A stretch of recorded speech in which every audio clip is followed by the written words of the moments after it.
Hello, it's the end of June and it's strawberry season. We've had the most amazing year, it's been incredible, but I'm fed up of them now. So today I went through the strawberry patches and I picked every strawberry that had a hint of red on to process, to eat, to make jam. So I'm going to show you a little bit about how to make jam. Now then, when you're making jam, don't waste your best strawberries. So I always have my bowl of strawberries, my bowl that I'm going to cut into, and then a separate bowl which is all the good ones, which is for our supper. Okay. And just so you can see, you can use strawberries with really quite a lot of white on, or quite pale. There's a good example. I'll happily put that in, that in, that in. Doesn't matter. In jam it's incredibly forgiving. And the other direction you can go is the really dark ones, which often means that they've come off the strawberry plant, been knocked off by me or a rat or something horrible. So that's an example of those. You can see they look a bit dry. You wouldn't really want to have that with your strawberries and cream, but in jam anything goes. If they've got a little squished bit on, you just cut it off. Easy as pie. So you can see I've been spending my afternoon doing this already, and I just cut them in half like this, get a nice system going, put your music on, and a little while later you'll have done it. Now jam is super duper easy, it's all about ratios. Oh, bye Georgie. And the ratio you want is 1 to 1, and that is 1 part fruit to 1 part sugar. So however much fruit we have here when it's weighed, I'll do exactly the same amount of sugar. Strawberries are really low in pectin, and pectin is the protein that makes jam set, and it needs 2 things to work, which is heat, which we can supply, easy peasy, and acidity. Well, strawberries are really quite low in acidity and in pectin, so it's a good idea to add your own pectin. You want to mix this into your sugar before you put it into the jam, otherwise it can clump up and then all that effort's wasted because it just goes to the top. There we are, not bad. Very forgiving. I'm going to take these through to the stove and I'm going to soften them on the stove before I put the sugar in, and that is crucial. If you don't soften them beforehand by stewing them before you add the sugar, you will get liquid with big lumps floating in.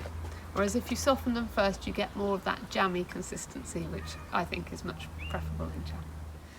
So I've put strawberries into my pan to just under halfway up. I've learned from bitter experience that if you fill your pan too full with the fruit, then you add the sugar, it overboils and makes the most extraordinary sticky mess. So I'm going to stick that on the stove with just a dribble of water. I really don't want too much. And it depends on the fruit, how much water you use. And strawberries are quite juicy fruit, so they don't need very much. Raspberries and blackberries, even less, tayberries. But if you're making plum jam, for example, you might want to add a little more water. Okay. So I'm just going to stick them on the stove, pop a lid on to keep the moisture in, and just keep an eye on them. You just want them to soften. They don't need to be rolling boil or anything like that. You just want them to soften up, and you can test it with a knife or with a masher. Now you might notice I've got red currants on the side here. Strawberries make a great jam added to red currants, or red currants added to strawberries. You can also add rhubarb to strawberry jam, tayberries. You can make a general summer berry jam. Don't be constrained by a recipe, just remember the ratio. Something I ought to have mentioned is that I have added some acid in the form of lemon juice. It could be lime juice, doesn't matter. You could even use a little bit of cider vinegar, but just to make sure that the pectin can do its job. Right, so that's softened up. That took about 5 minutes, and I've given it a combination of a bit of a mash with a potato masher and a whizz with a handheld blender. So this looks like the most delicious and smells like strawberry soup. There you go. put my masher to one side.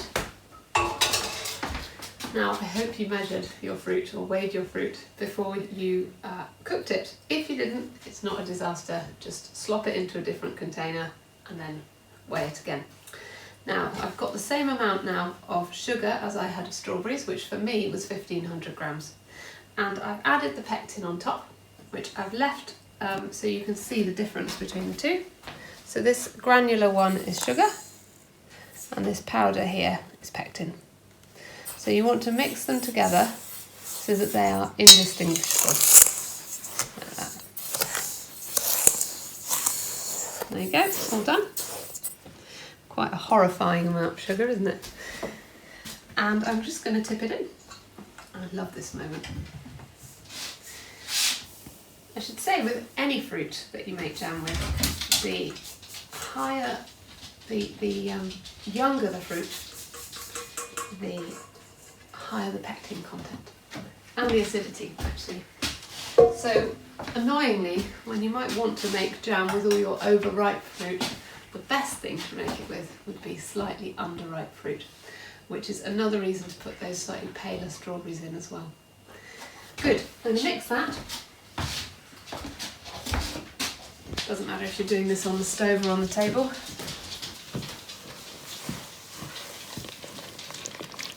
Oh, look at that! And then I'm just going to boil really vigorously for about 10 minutes. But that will vary with the heat of your stove and the volume of your jam. So you're just going to have to watch it. There comes a point where when you hold up your spatula or your spoon, it sort of dangles off before it drops, whereas these are just dripping. It's really hard, isn't it, to know the setting point.